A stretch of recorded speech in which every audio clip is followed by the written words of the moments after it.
ยับ เพิ่น เข้า ไป มา เข้าใจบ่ เจ๊ๆแล้วเนาะ แล้วนั่น เอาเนี่ยมาเจ้าตัวตกปะ เอาเอา ว่าพื้น เอาเลือกเอาบานนี่พักกันเลือกเอาโลด เรียกกันได้ไหมเรียกกันได้ไหม บ่ให้ญาติกันเด้อให้เลือกเอา มาสั่นนี่ตัวเดียว เลือกเอาเลือกเอาให้มันเบิดเอาเจ้าคือบ่เอา บ่เป็นยังโอ้ย แสดงว่าเรามีอยู่แล้วมีพอได้ใส่อยู่เออ รถหางไผ ป้าใหญ่เพิ่นนั่นแหละ มันมีบ่ได้ใช้บ่ มีพอได้ใส่ถ้าไผมีพอได้ใส่แล้วก็อย่า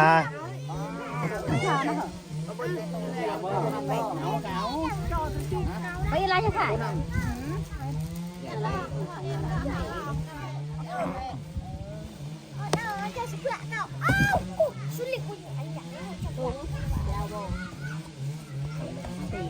ต้องตี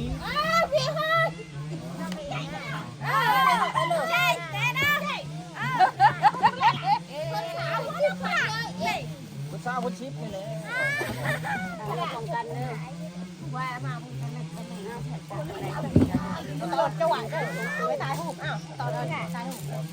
เจ้าเนี่ยคือหน้าขาวแท้ โอ้เราทาแป้งก็น่า เอ ทา อใส่บ่น่ะบ่มีเสื้อผ้าใส่บ่น่ะคือบ่ให้ใส่ให้แน่ใส่ให้แน่อย่าให้มันเข้ากล้องได้มันนั่น ไม่ใส่ไปเลยเข้ามาเด้อเปิดเบิ่งเปิดกับโปรเจกต์ใส่เสื้อผ้าก่อน อันบ่ใส่เสื้อ เสื้อผ้าก่อน มัน อันบ่ใส่เสื้อ มันผิดมัน มันพิษเพิ่นได้พิษเพิ่นใส่เสื้อผ้าไว้การเพิ่นบ่ทายได้พิษเพิ่นได้ อันนี้เสื้อผ้ามาแต่ไทยพุ่นเลยเนาะเบิดเท่าไหร่บ่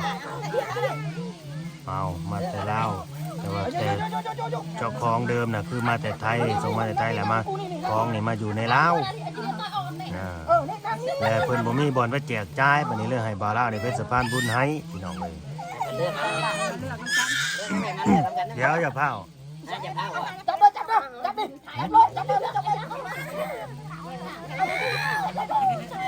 บ่อย่าพาวเลือกเด้อเดี๋ยวค่อยบอกให้เลือกจังเลือก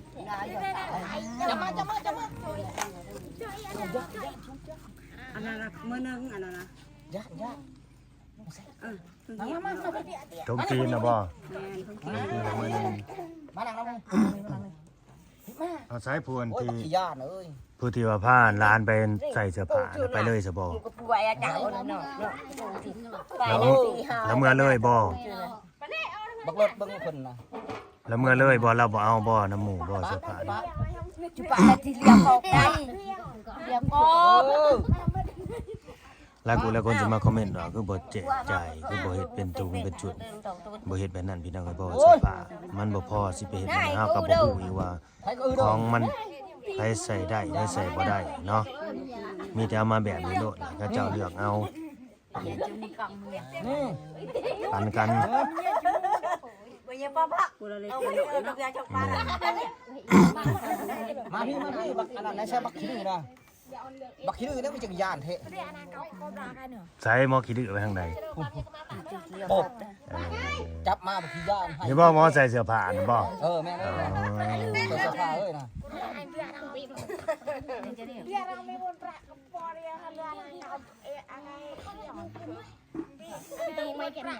ถ้ามาใส่เสื้อผ้าบนมวยเขากล้องทีเดียวกล้อง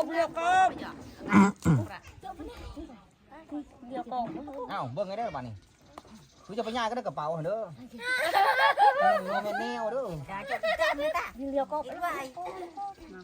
โอ้ผู้ที่มาในนี่คือสิเอาเบิดทุกคนนั่นแหละเนาะแม่นบ่สิเอาเบิดทุกคนแม่นบ่ผู้ที่มาอยู่นี่ ไปเด้อะไรก็เซอร์ทนะหมอทำยังไงเบิ่งเดียวหยอก เอาบ่เพิ่นว่าเอาบางคนก็มาถามหัน เอาทงเท้าเนาะเทงก็สิก็ได้บ่จอย อิหยังใส่อยู่ในกล่อง เออ อิหยังอีกใส่อยู่ในกล่องตัวนั้นยังบ่ได้เทเบิดซะบ่ เราว่าเพิ่นเทเบิดได้ เอาออกมาเบิดโลดอยู่ในกล่องนี่ ยันว่ะ เอาว่าต้องอันนั้นพอเราเอาลงเบิดเลย ไม่ใช่นี่นะเอารถ ไอ้อย่าจับกักหลาย เขาบ่ได้มากก็เอารถ ผู้สาวไม่ห่างหลายอยู่ดอกเนาะ เอา ไปใส่ ไม่ได้อึดแสง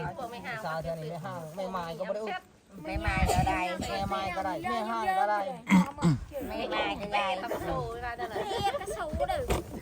อันนี้ เฮ้ย อันนี้ เข้ามาทางนี้ อ้าว เข้ามาพี่ มานี่นี่มาตักนี่เอานี่มา ได้เริ่มถ่ายนี่ถ่ายทีเดียวก็เดี๋ยวก็ เจ้าก็สิเอาอยู่บ่เจ้าเอาอยู่บ่เอาเลยมาพี่มาทางนี้เข้ามาพี่ เข้ามาพี่ มาทางนี้ พี่มาทางนี้มาทางนี้พูดไปนั่งเขาจะให้พี่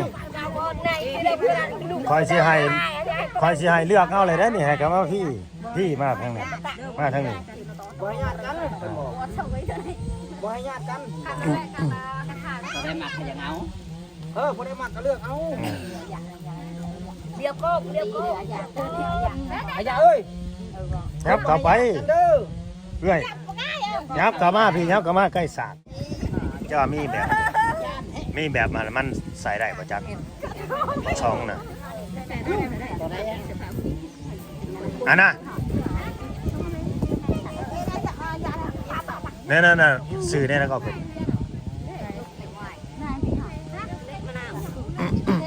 เก้ยพี่ชักว่ามาแทงกูก่อนนี่ ใช่ นี่เด้อกล้องนี่เด้อกล้องนี่ให้ซุ้มเจ้าเลยเด้อกล้องนี่เด้อนี่แก๊สนี่ให้ซุ้มเจ้าเลยเด้อเอาใส่เสื้อผ้าไปเด้อ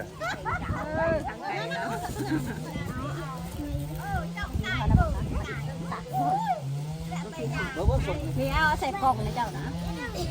พันหมักกันแล้วใส่กล่อง ตัวไรสิเอาเลยยัด อ่า ตัวไรสิเอาเลยยัดใส่กล่องเลยโลด แมนใส่ได้เจ้าหาก็ใส่ได้คือกันเจ้าก็เอาไว้รุ่นเงินอะไรรุ่นใหญ่เนาะอยู่อันนี้สิโอ้ย จักแมนแล้วก็แมน ใส่แมนใส่มันสิได้ดีโมเมนต์ตัวขาวนะมาใส่รองเท้าเลย นั่นแหละใส่เงิน ว่าใส่เงินเป็นมึงชอบ ใครดอกส่งใหม่ได้แบบว่าใหม่กับเก่ารวมกัน ไว้ใส่เงินเลยมันซ้อนน้ำมือหนึ่งลงไปเต้นระบงก็ได้ เอาให้เบิร์ดเด้อบ่ให้โยนไปโยนมาเด้อเพราะเอาให้เบิร์ดได้บ่แม่นจะโอ้ยตัวนี้คอยบ่เอาได้ชิ้นปึ้งนั่นน่ะบ่ได้เอาให้เบิร์ด น่าจะแกสันอ้อนตัวจับน่าเสือเป็นใครที่จะซื้อใหม่น่าจะเป็นเรื่องน่าจะเสือหน่าจะประมาณกับเขาดูไอ้โมเลือกอยากเมื่อเพิ่งไปตั้งช่องกับ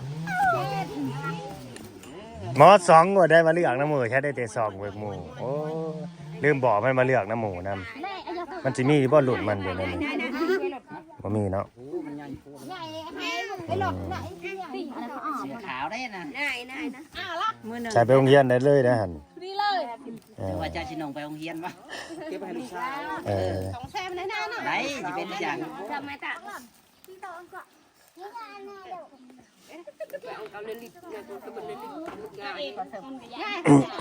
เวลาตีนไปเลยน่าไป ใส่เบิ่งมันลูกตุ้งลิงติ้งแล้ววะ ไปยาไปเลี้ยงไปงานอะไรนะผมไป ไปใส่แหละมอนะไปทางใดบ้านเสือก็บ่ใส่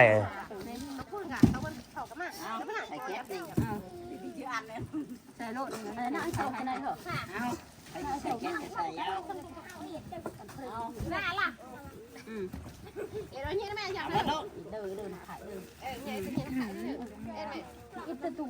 ขอโทษขออภัยเด้อมันบ่ทั่วบ่ถึงกันดิเนาะ เอานี่ไปเต้นไปนง ได้แต่ผู้ได้หั่นนะมันก็ของมันบ่หลวงบ่หลายพี่น้องเอ้ย นี่แก๊สต่างๆเดียว แต่ก็ยังไกลกว่าที่เอาไปแจกใส่ปูน เอาไว้ใส่แก๊ส ใส่ปูนจนว่านะชาวบ้าน หึ เราก็หยาดกับปั๊มตี จะไปนงเต้นระบง ไม่เท่านั้นแล้วมานำลังหมูแล้วบ่ได้ ไปญาติกันเลยเอาไปห้อยได้เรื่องแล้วนุ่งให้พ่อห้อยเบิ่งกันเบิ่ง บ่ได้รับได้นอนอีกแล้วกลางค่ำกลางคืนกันเลยเนาะ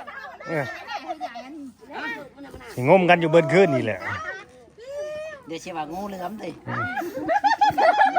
ไม่งูใหญ่นี่ งูใหญ่ดิ อันนี้ดิ มาได้ยังไงกินเองได้กินอะไรยิงก็มีขนมคดีเขาหรอ พอดีเจ้านะงามได้นะเจ้าตาประถึงแล้วจับมานะ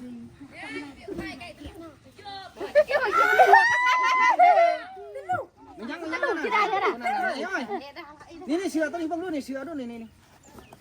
นั่นตัวนั้นนะตัวจับนั่นมาพี่ตัวนั้นนะ นั่นหน่อยตีบอลลูก บ่นะ นั่นพี่อุทุยใหม่นี่เจ้าเมียป่ะ เออ มาตัวนั้น ตะวันตา บ่นั่นตัวนั้น ตะวันตา แนวบ่ เพื่อนเราจะสัมภาษณ์เมียน่ะ เจอแค่แนวบ่ อ๋อบริขาดสายแบบนั้นสายน้อยดิ เอาแม่บอกกระโดดนั่นตัวนั้น อย่างดีได้ฮะ เราสิเอาเองวันนี้เราสิเอาเอง ดีได้ล่ะ เจอแค่แนวบ่นั่นน่ะเบิ่งดู ที่แรกเราหยัดสายขาดเนี่ยขาดเลย เท่าใดก็ได้ขาดก็เอาไว้อนาโรดมันใช่บ่ได้แหละก็เอาไว้ให้ตู้เฮือนเฉดเฮือนเบิ่นเท่านั้นแหละเว้าตรงๆเลยได้ ใส่บ่ได้ได้ซะ มันใส่บ่ได้ นี่ก็ชงลงไปป่าก็ได้ ยามหนาวอุ่นได้ฮะสินี่กองข้างหลังจะนี่ใส่นะ อะไรนี่ตามมือจะหนักกันเถอะเนี่ยน้ำค่ะ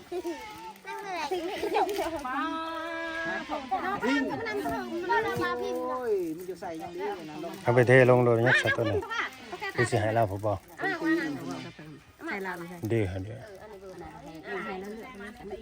ในข้างหน้าเขาเอาไปเอา เอาให้หมดเด้อพ่อเอาให้หมดเอาน่ะ บ่อยู่ในนี่แหละ ได้ส่งไว้รุ่น ว่าให้เราปันกันโลดซะ ใช้รถ ตัวได้ลูกเรามีผู้น้อยจักคนพูดนะแล้วมีลูกน้อยจักคนอันนี้ลูกหลาบ่อันนี้ลูกหลาแล้วบ่ ลูกน้อยกันเนี่ยเสียน้ำไปลานน้อยไปลานน้อย อ๋อ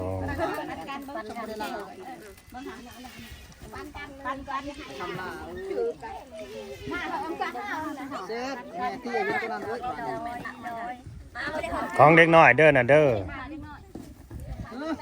แม่มา บ่แพ้ผู้ใหญ่ เด็กน้อยบ่แพ้ผู้ใหญ่อาศัยหัวลูกฮะโบน่ะ ใส่ดูหางามได้ค่ะไม่ตัดได้อันนี้หางามปลาโจ๊ก อันเด้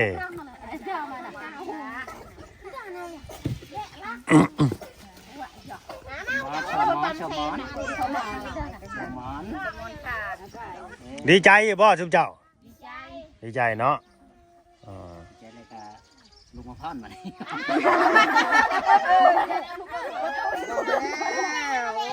ดีใจให้ลูกมาพอดบ้านนี้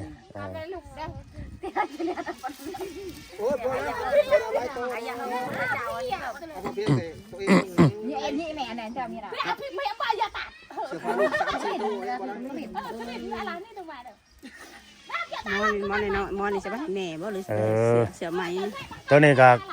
มันนั่นใส่บ่ได้ก็เอาไว้เช็ดตรงเช็ดตีนเนาะว่าขอโทษขออภัยพี่น้องเอ้ยตัวมันขาดนี่ ไปถูพื้น ถูพื้นเห็นหยังก็ให้แลผูกพวกนั้นลามันหนาวมันหยังก็นอน อันนั้นเอ้ยนั่นเอาแม่ด้วยนะเขา ใช้ ดี ได้ นะ อยู่บ่ ใส่ไม่ได้มันเป็นไงแล้วล่ะ มันใหญ่แล้ว ใส่น้อย คนน้อย คนน้อยนี่ได้นี่ อันนี้ลูกอันนี้ลูก อันนี้มันน้อย จับลูกเอ็นจับก็ได้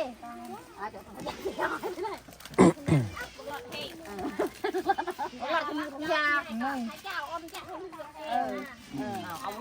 พี่เถื่อนราคาเยอะ เลิกกงเฮียนแล้วบ่อีนางนักเฮียนบ่อันนี้นะโอ้ยมีแต่นักเฮียนเนาะเลิกกงเฮียนเลย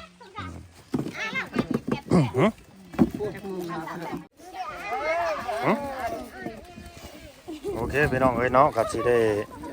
จบคลิปเด้อพากันหันหน้าหันตามาทางพี่เด้อ บานนี่เด้อขอยสิบอกเด้อซุมเจ้าเด้อจบคลิปเลยได้บานนี่หลังจากที่มอบเสื้อผ้าหน้าแพร่หั่นแหละเนาะก็สิให้ขอบมุกขอบใจเนาะผ่านสื่อนี่แหละผ่านกล้องนี่แหละไปถึงผู้รักผู้ใหญ่ที่ว่าเจ้าของเสื้อผ้าหั่นนะที่ว่าเพิ่นให้ข่อยนี่เป็นสะพานบุญให้นำเสื้อผ้ามาแจกจ่ายให้ซุมเจ้านี่นะเลยกล่าวคำขอบมุกขอบใจสุเพิ่นนี่ยังประมาณนี้นะแบบอวยพรให้เพิ่นอายุดีมีแห้งสุขภาพแข็งแรงยังแค่นี้แหละก็บ่ได้ล่วงละลายดอกขอแต่คำขอบใจซื่อเนาะเดี๋ยวหันหน้าหันตามาพี่พร้อมๆกัน